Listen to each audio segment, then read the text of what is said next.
Na Baraza la Kitaifa la Mashujaa litajenga eneo la kihistoria la Turathi katika uwanja wa Shakahola kwa ukumbusho wa Mekatilili wa Menza aliyekuwa mpiganaji wa uhuru humu nchini na kuongoza jamii ya Giriama dhidi ya utawala wa kikoloni nchini Kenya baina ya mwaka 1912 na 1915. Kwenye mpango huo, sanamu yake itatundikwa kama kumbukumbu kwa vizazi vijavyo kuhusu umuhimu wa Mekatilili wa Menza katika historia ya nchi hii. Mnara huo utakuwa katika eneo ambako Mekatilili wa Menza anaripotiwa kumzaba kofi afisa wa kikoloni wa Uingereza katika mojawapo wa mikutano yake ya kupinga utawala wa kikoloni. Eneo la Shakahola katika kaunti ya Kilifi liligonga vichwa vya habari miaka michache iliyopita kufuatia mauaji yaliyochochewa na imani potovu ambapo watu zaidi ya 400 waliuawa. Lakini wajua kuwa eneo hilo lina nafasi katika historia ya vita vya ukombozi wa taifa hili. Ni hapa ambapo Mekatilili wa Menza, mwanaharakati wa uhuru wa Kenya, aliongoza jamii ya Giriama kupigana na utawala wa kikoloni kati ya mwaka 1912 na 1915 alipomzaba kofi afisa wa serikali ya ukoloni wa Uingereza. Lakini yeye kwa ujasiri wake alimpiga kofi mzungu kuonyesha ulimwengu mzima kwamba alikuwa na hasira kwamba Kenya inatawaliwa na mkoloni.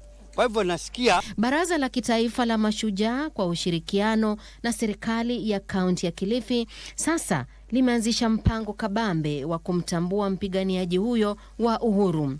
Heroes Council wametambua juhudi ambazo huyu mama alizifanya, na sasa hivi tuko pamoja, tunashirikiana mpaka tuweke kielelezo cha kumbukumbu zake.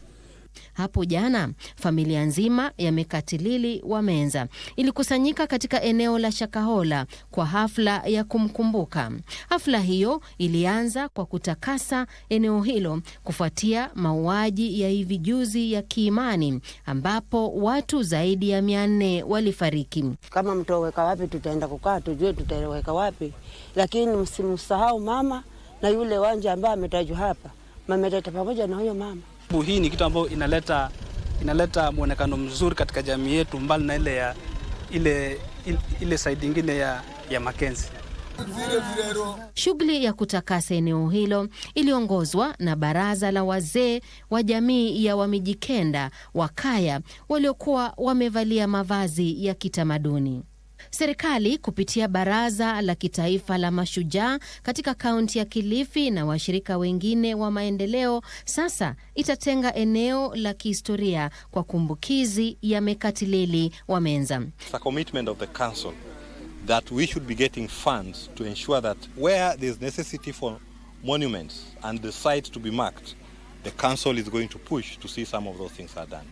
And we promise to work closely together coming up with a monument in honor of this hero. Sanamu ya Mekatilili itatundikwa katika eneo hilo kama kumbukumbu kwa vizazi vichanga kuhusu nafasi ya Mekatilili katika historia ya Kenya.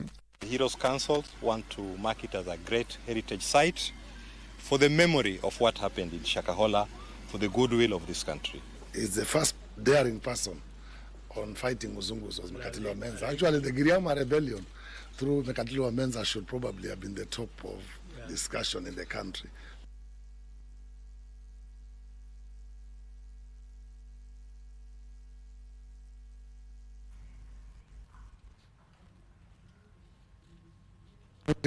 The history of Mekatilili and where the site will be and properly organized can be part of tourist attraction and also a learning center for our children in schools.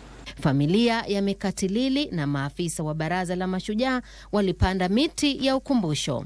Mekatilili wa Menza alituzwa baada ya kifo chake na Baraza la Kitaifa la Mashujaa mwaka 2024 wakati wa sherehe za siku kuu ya Mashujaa katika kaunti ya Kwale.